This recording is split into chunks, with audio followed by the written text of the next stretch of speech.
Halo, jumpa lagi di channel Wellines Bayang Official.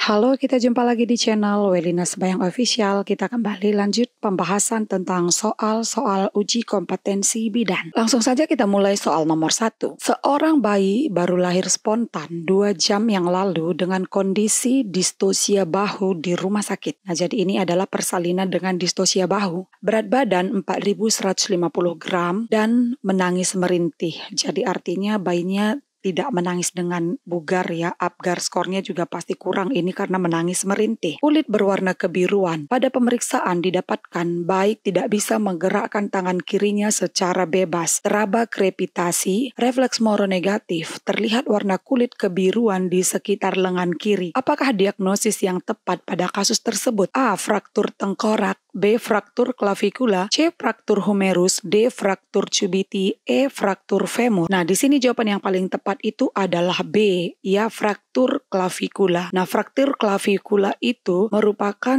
patah tulang ya, bagian selangka ataupun kondisi saat tulang selangka itu retak dan patah. Tulang selangka yang patah itu terletak di kanan ya, pada di lengan kiri pada kasus tersebut. Tapi tulang selangka kita itu ada di kanan dan di kiri bagian atas tepat di bawah leher ya. Jadi biasanya memang ini adalah salah satu komplikasi yang sering terjadi pada persalinan dengan distosia bahu. Kalau fraktur tengkorak itu adalah fraktur di bagian tulang tengkorak ataupun kranial, dan kalau fraktur humerus itu merupakan cedera humerus yang lengan ya, humerus ya. Kalau cubiti itu adalah bagian siku ya, siku. Kalau fraktur femur itu adalah bagian tulang paha. Nah, jadi di sini jawabannya adalah B, fraktur klavikula. Oke, soal nomor 2, seorang perempuan membawa bayinya yang berusia 2 hari di bidan praktek mandiri dengan keluhan menggigil dan warna kulit kebiruan, gerakan kurang aktif, suhu 34,5 derajat Celcius, pernapasan 60 kali per menit. Apakah diagnosa yang tepat pada kasus tersebut? A. Hipotermia, B. Hipotermi ringan, C. Hipotermi sedang, D. Hipotermi berat, E. Cold stress. Nah, di sini jawaban yang paling tepat adalah C, ya, hipotermi sedang. Nah, hipotermi itu dibagi menjadi ringan, sedang, berat. Kalau hipotermi ringan itu suhunya itu adalah 36 sampai 36,5 derajat Celcius. Kalau hipotermi sedang itu suhunya adalah 32 sampai 35,9 ya, 32 sampai 35,9. Dan kalau hipotermi berat itu adalah kurang dari 32 derajat Celcius. Nah, karena pada kasus di sini 34,5, nah jadi ini merupakan jenis hipotermi sedang. Jawabannya C, hipotermi sedang. Soal nomor 3, seorang perempuan baru saja melahirkan secara spontan di rumah sakit. Hasil pemeriksaan, badan bayi berwarna kemerahan dan ekstremitas kebiruan. Ekstremitas sedikit fleksi, frekuensi jantung 90 kali per menit. Napas tidak teratur dan merintih.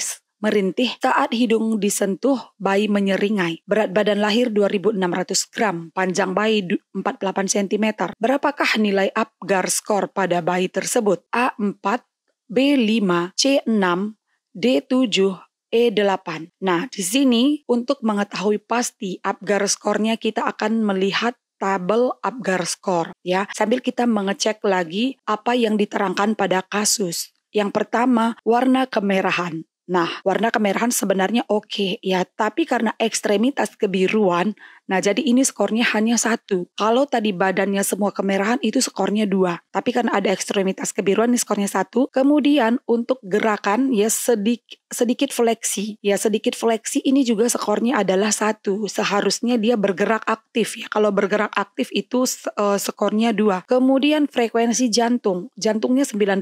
Kurang dari 100 itu juga skornya 1. Kalau lebih dari 100 itu skornya 2. Jadi ini sudah 3 ya.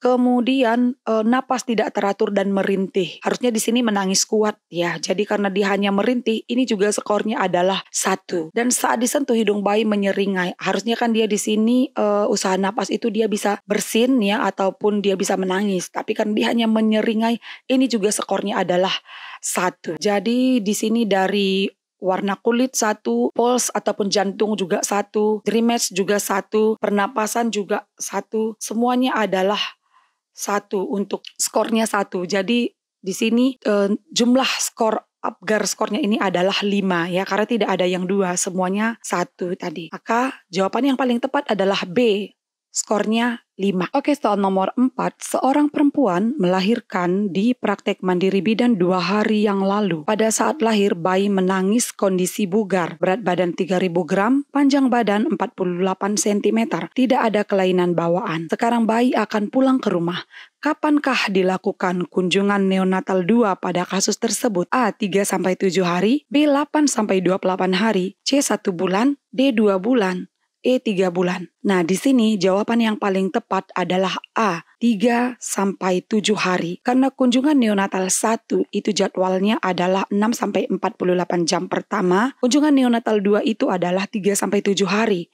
Kunjungan neonatal 3 itu adalah 8-28 hari. Atau untuk rumus range gampang menghafalnya itu sebenarnya bisa juga kita dalam ambil ujungnya aja ya. Kalau kunjungan neonatal 2 itu 1 minggu, kunjungan neonatal 3 itu adalah 4 minggu ataupun 28 hari.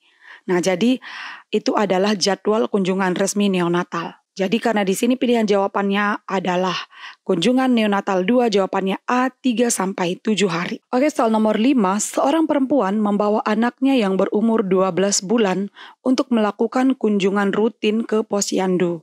Dalam pemeriksaan didapatkan hasil pertumbuhan dan perkembangan anak normal sesuai dengan usianya berdasarkan penilaian KPSP, kuesioner pra-screening perkembangan.